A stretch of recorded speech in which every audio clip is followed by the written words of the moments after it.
that shit. Hey, dog, let's drop GM shit again, nigga. Buy me 100 choppers. Buy me 100 choppers. Buy me 100 choppers. I bet not get on the buy me 100 choppers. Buy me 100 choppers. Let me this helicopter. Bought me 100 choppers that came with 200 clips. I bet not get caught the under. Cause my name ain't Phil. I be some Lacona. That means I can't slip. Skinny and jeans, boy. You took it and on hip. Oh, you see your Louis bag. You come from Satchville. You say you be going ham, but you in the wrong zip. You say I be tripping. We call it the biggest trip. I'ma tighten up this rap game. Call it the vice grip. My t-shirt said fuck the coppers. They work something hill hoppers. I need me a helicopter to go with these 100 choppers. Know that we call them talkers, but you not a problem solver. Just when they roll, boy. They bought me 100 bottles. Hey, listen. This for my people who paying attention, right? To what I'm telling you about. Who over there up under that ice? What happened to them Soviets? Bolsheviks. Vikings. The Bolsheviks. And the secret alliance the Bolsheviks had with the Rockefellers. Why is one of those places over there in Antarctica called Rockefeller Mountain?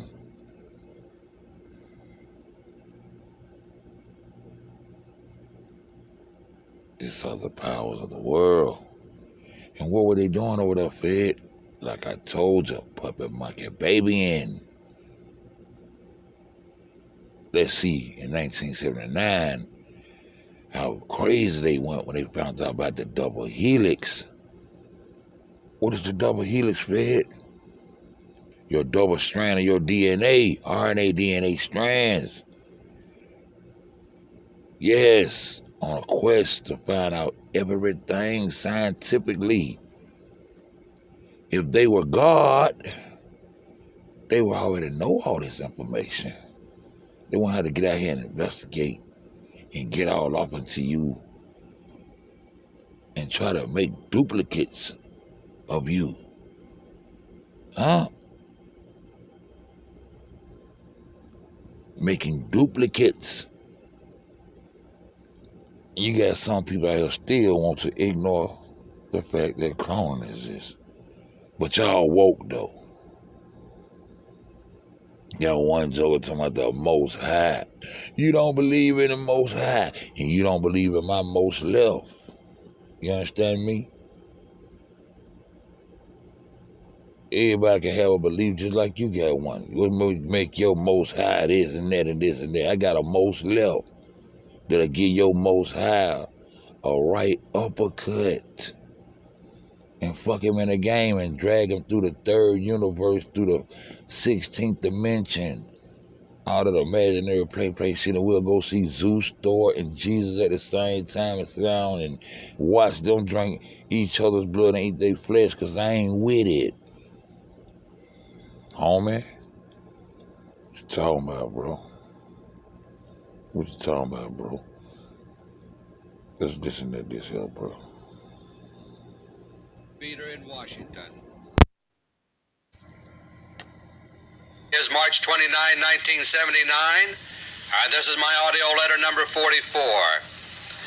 It has now been 15 months since I first revealed in audio letter 29 that a new Bolshevik revolution was getting underway here in the United States. Last month, I revealed that a... Hello, my friends. This is Dr. Beater in Washington. Today is February 28, 1970. Hello, my friends. This is Dr. Beater in Washington. Hello, my friends. This is Dr. Beater in Washington. Today is April 27, 1979, and this is my audio letter number 45. And to know its structure and method of reproduction enables science to know how genetic directions are written and transmitted, how the forms of life are ordered from one generation to the next, unquote. In other words, to understand DNA is to begin to understand. Hello, my friends. This is Dr. Beater in Washington. Today is May 28, 1979, and this is my audio letter number 46. In most all of the black nations of Africa, criminals and internal enemies of the state do not last long. People disappear in the dead of night, never to be seen or heard from again. And when they disappear, their families know they are gone for good. They know better than to say anything about it. The victim is taken to a secret place that is spoken of only in fearful whispers in black Africa. The place is usually known as the pit. The victim is blindfolded and led through the nighttime darkness to the edge of the pit. There, kerosene is poured over him until he is thoroughly soaked. Then, as the victim screams in vain, the torchbearer approaches. Moments later, the scene around the pit is illuminated as the kerosene catches fire. Then the victim is pushed over the edge to fall alive, but aflame into the pit. In most all black Africa, that's how law and order is kept. But that is not the only place where people are rumored to disappear in silence. Lately, there have been reports of wholesale disappearances in Argentina. A few days ago, on May 22nd, the BBC put the number of disappearances at 4,000 since 1976. And a few days before that, on May 16th, the New York Times ran a story titled, "Vanished in Argentina." The article referred to a major story in the Buenos Aires Herald and also quoted from a related newspaper advertisement. Included were the words, quote, "The most capable and most renowned people become used to keeping quiet," unquote. To most Americans, nighttime disappearances in Africa probably don't seem very relevant. We relax and say to ourselves, maybe that's Africa, but it's different here. This is America.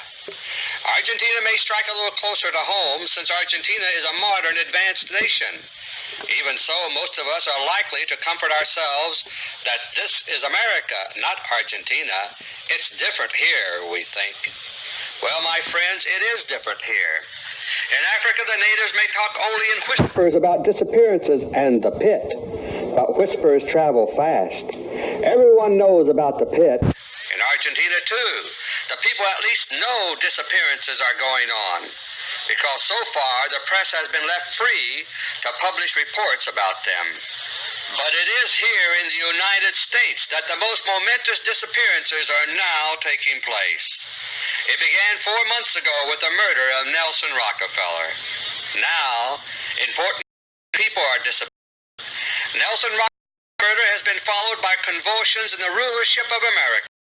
And yet, there's no hint to the public it's taking place. The Rockefeller murder signaled the beginning of an all-out Bolshevik coup d'etat here in America.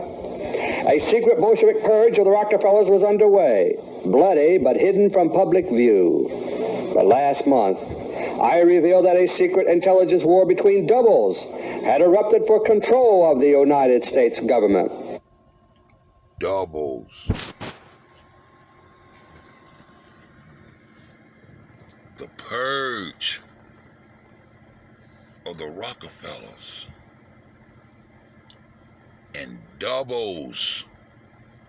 Do you get it? Doubles. Robotards. Lookalikes. Clones. You see what's going on with these goddamn Hollywood people. You see Gucci. You see him and want to deny what the fuck we're telling y'all. Ain't nothing new up under the sun.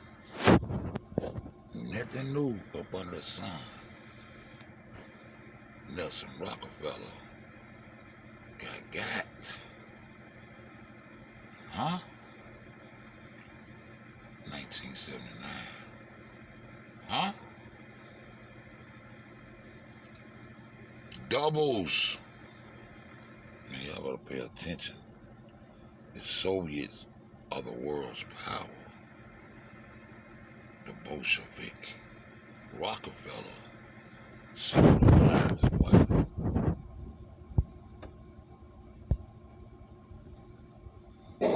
When I recorded audio letter 45 last month, The situation was confusing, and my information was still fragmentary, but I told you what I could, and now I can tell you more. The War of Doubles involves not only the Bolsheviks, but the clandestine services of Russia, Great Britain, and Israel. But the basic battle lines are being drawn between Russia and the Bolsheviks. As of now, the Russian... Great Britain and Israel. This is before Israel even became a state.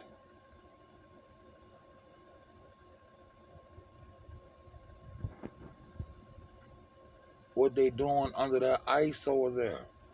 They got laboratories, labs, and the world's top scientists.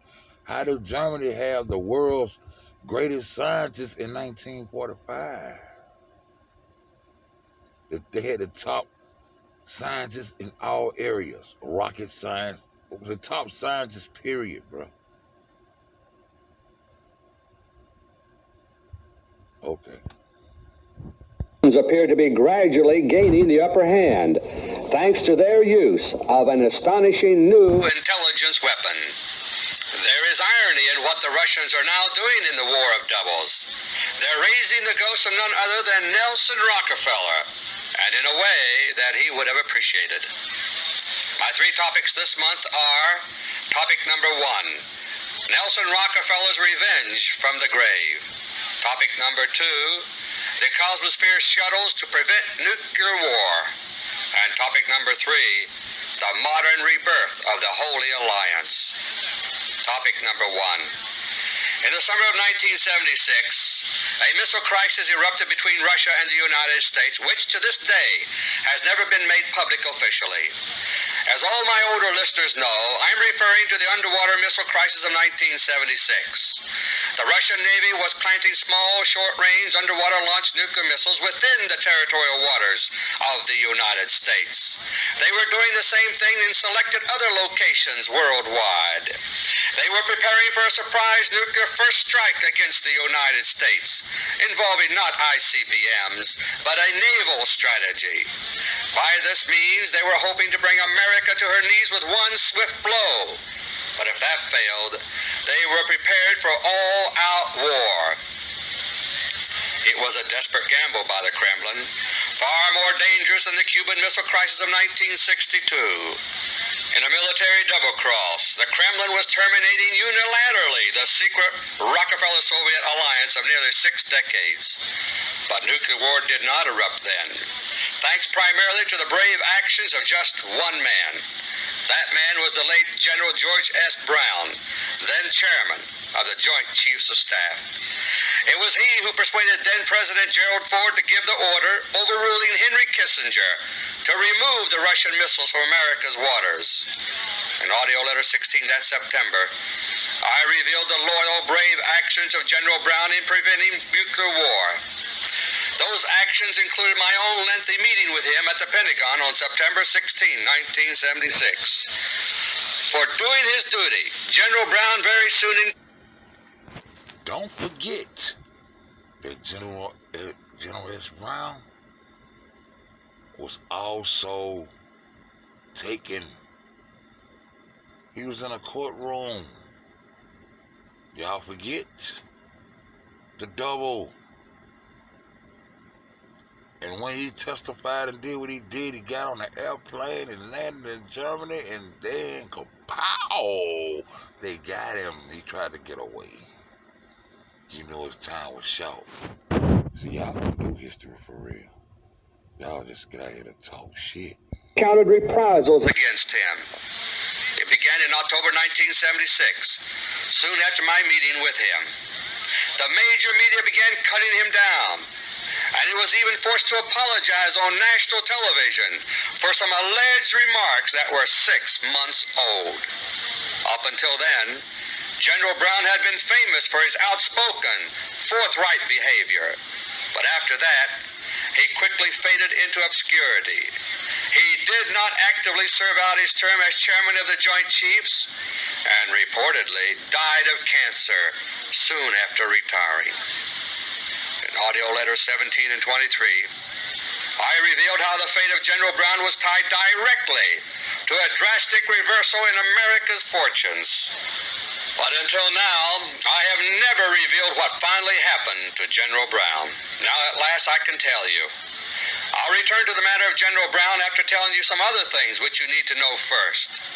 The neutralization of General Brown was part of an effort by the late four Rockefeller brothers to reinstate their former secret alliance with the Soviet Union. The brothers simply could not believe at first that the alliance was gone for good. It was not until mid-1977 that they received evidence convincing them that their old allies in Russia, the atheistic Bolsheviks, were being overthrown. Up until then, the brothers were still trying to glue things back together.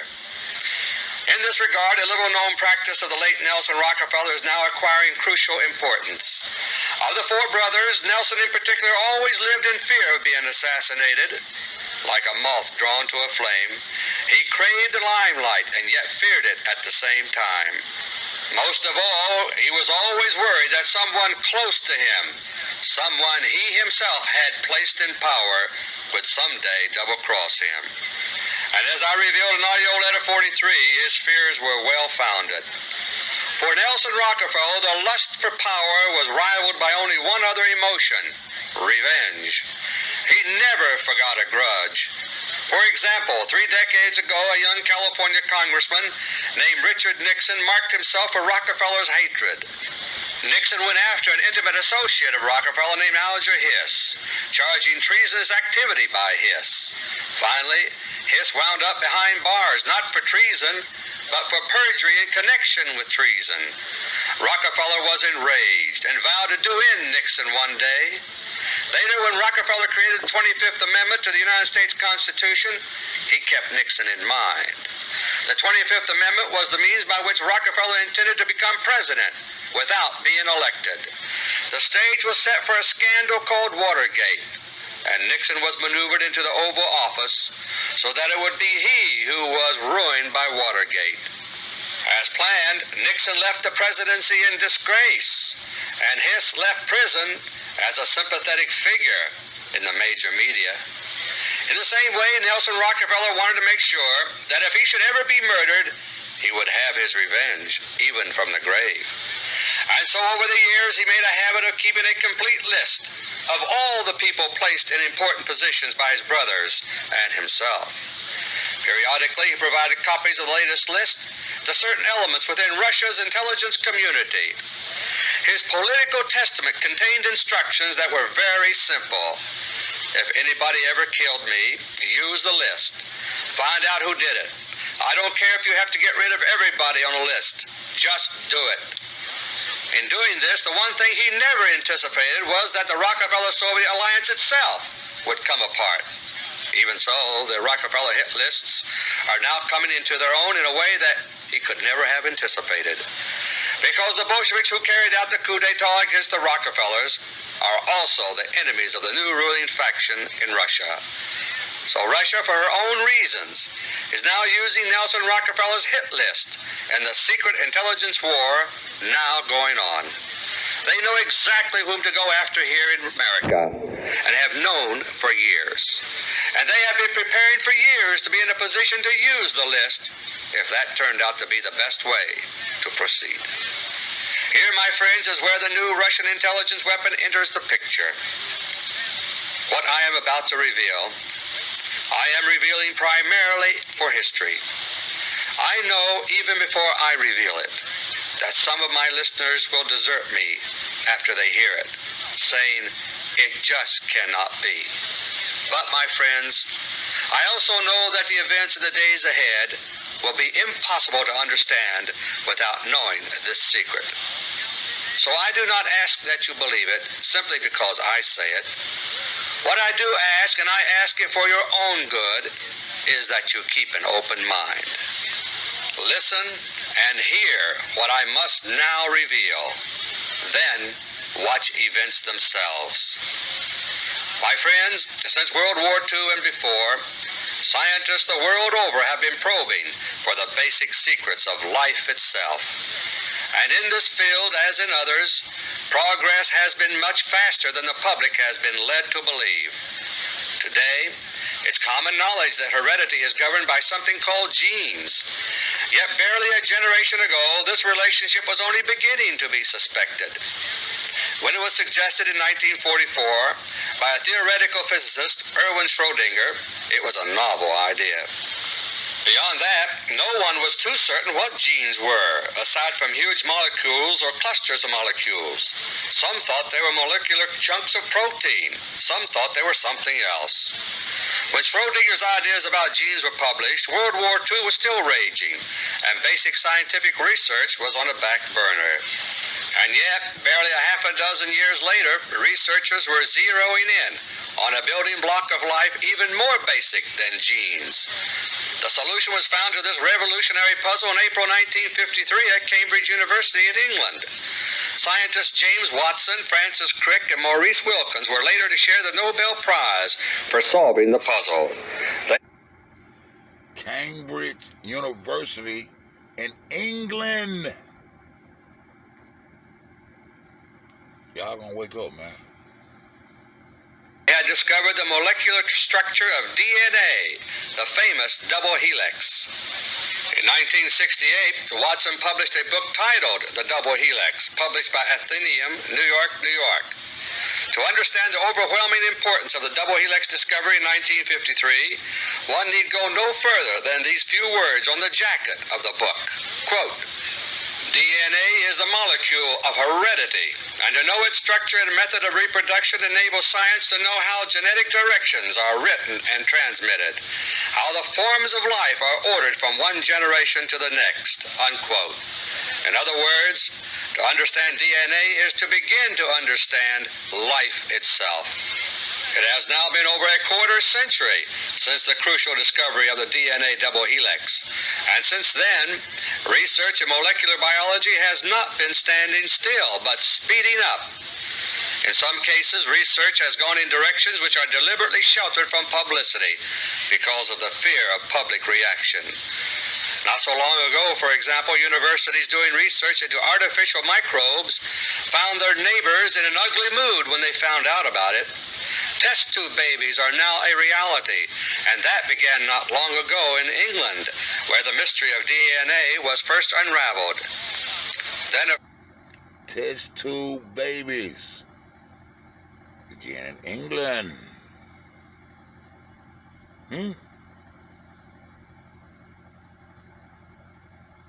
It's 2020, y'all. You suck-ass niggas still jumping around, talking that goddamn 1540 shit.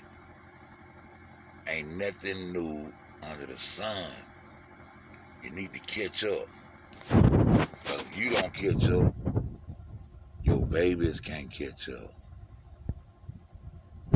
Of course, there are clones. That is, creatures which are reproduced by artificial means and which are exact duplicates of an original. Clones of all kinds of animals have been produced successfully in the laboratory, but that is not what bothers people. In the recent past, it has been claimed that human clones are also possible, and that some may already be in existence. These last claims about human clones have been ridiculed, denied, and suppressed by all kinds of officials. The reason is that the idea of duplicate human beings impinges upon a super-secret realm of intelligence activities by both Russia and the United States. True clones are not involved, but something that bears a superficial resemblance to cloning is going on. And the last thing the powers that be want is for you and the public to have any hint about what is afoot. In Russia, as well as in the West, research has been underway for many years in biological synthesis, that is, artificial life forms. And according to high intelligence, a stunning breakthrough took place in Russia some years ago. The Russians refer to this breakthrough as a providential discovery, something they learned almost by accident.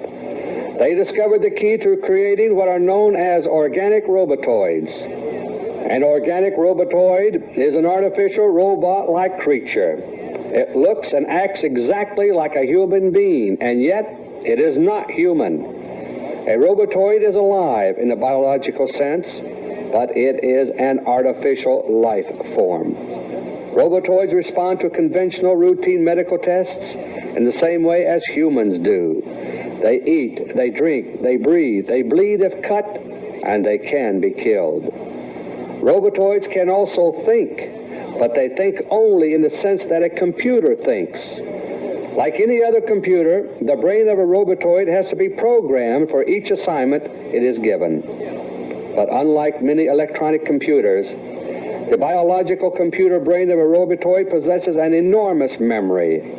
As a result, robotoids can be programmed to communicate and think in such complex patterns that they act human. Organic robotoids are remarkable creatures, but they have many drawbacks. They don't grow or reproduce, but must be manufactured one by one in the desired form. They also have a very limited lifespan, measured in months or even weeks, depending upon how they are utilized. This is due to the fact that their metabolism, while it resembles that of humans, is very inefficient. A robotoid can be manufactured on very short notice, a matter of hours. But after a few weeks or months, it suddenly begins to degenerate physically and mentally. When that takes place, the robotoid has to be removed from service and disposed of. To extend its useful life as much as possible, a robotoid is customarily cooled down to slow its metabolism between assignments. Organic robotoids are extreme. All of the breakdowns you have seen with your own eyes, you still playing. The scientists of this world today is your God. These people wrote themselves into power, homie. What's wrong with y'all, man? The thin line between fact and faith. Just keep looking up there, because that's where they want your ass at, out of space. Thinking you're spinning on a ball out of space while they're controlling Mother Earth and what goes on Mother Earth. And you're still trying to figure out of space. In actuality, they don't care nothing about none of that. They taking over what's gonna be here, what was, what is, and what always will be. That way, man. Know how to get a nigga. Buy me 100 models. Good swing of the swag. Reapers get to the dollar. Rappers be acting righteous. Denzel's, Mackay, Vipers. Criminal minded sniper with drums on assault rifles.